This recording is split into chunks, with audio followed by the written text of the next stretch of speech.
બોટાદ શહેર અને જિલ્લામાં ચોમાસાના સારા એવા નોંધાયેલા વરસાદ બાદ રસ્તાઓની હાલત ફોડી બની ગઈ છે, જેને લઈને વિરોધ પક્ષ દ્વારા શાસકો ઉપર ગંભીર આક્ષેપો કરવામાં આવ્યા છે। એક તરફ ખરાબ રસ્તાને લઈને બોટાદ શહેરવાસીઓ પીસાઈ રહ્યા છે, તેવા સમયે કોંગ્રેસે વિપક્ષ તરીકેની ભૂમિકા ભજવીને ભાજપ પ્રમુખ સામે આકરા પ્રહારો કર્યા હતા। સત્તામાં બેઠેલા ભાજપના પ્રમુખે કોંગ્રેસને માત્ર વિરોધ કરતા આવડતું હોવાનો ઉડાવ જવાબ આપીને બચાવ કર્યો હતો, પરંતુ આ શાબ્દિક લડાઈમાં બોટાદની પ્રજા રસ્તાઓના કારણે હેરાન પરેશાન થઈ રહી છે।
બોટાદ જિલ્લા ભાજપ પ્રમુખ મયુર પટેલ। તમને ખ્યાલ હશે કે ગત મહિનાની અંદર ગુજરાતની અંદર સૌથી વધારે વરસાદ પડ્યો હોય તો બોટાદ જિલ્લાની અંદર છે। આશરે તમને ખ્યાલ હોય તો 15 થી 20 ઇંચ જેટલો ખૂબ ટૂંકા સમયની અંદર વરસાદ પડ્યો હતો એકી સાથે, જેનાથી ક્યાંક ને ક્યાંક રોડ રસ્તાઓને નુકસાન પણ થયેલું છે। ત્યારબાદ સતત વરસાદી વાતાવરણ ચાલુ જ છે, પણ તંત્ર દ્વારા તાલુકા પંચાયતના વિસ્તારો હોય કે નગરપાલિકાના વિસ્તારો હોય ત્યાં સૂચનાઓ અપાઈ ગઈ છે અને તંત્ર દ્વારા પૂરજોશની અંદર કામગીરી ચાલુ પણ છે।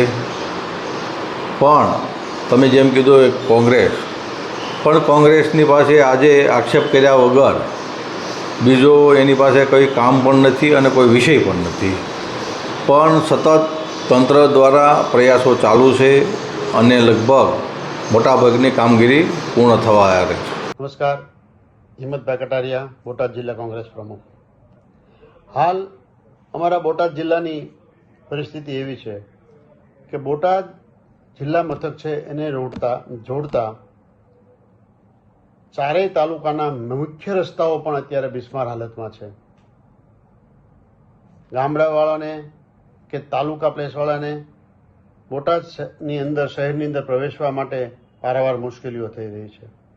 સામાન્ય પહેલો વરસાદ પડ્યો ત્યારથી બોટાદ શહેરના અને ગ્રામ્ય વિસ્તારોના તમામ રસ્તાઓ જાણે ભ્રષ્ટાચાર ચાડી ખાતો હોય એવી રીતે ધોવાઈ ગયા છે। આ પરિસ્થિતિની અંદર આની રજૂઆત કરવા માટે અમારા કોંગ્રેસ પક્ષના આગેવાનો અમે સૌ રજૂઆત કરવા ગયા, ત્યારે આ તંત્રને રજૂઆતો સાંભળવાની અથવા તો લોકોની મુશ્કેલીઓ માટે ધ્યાન દેવાનો ટાઈમ નથી।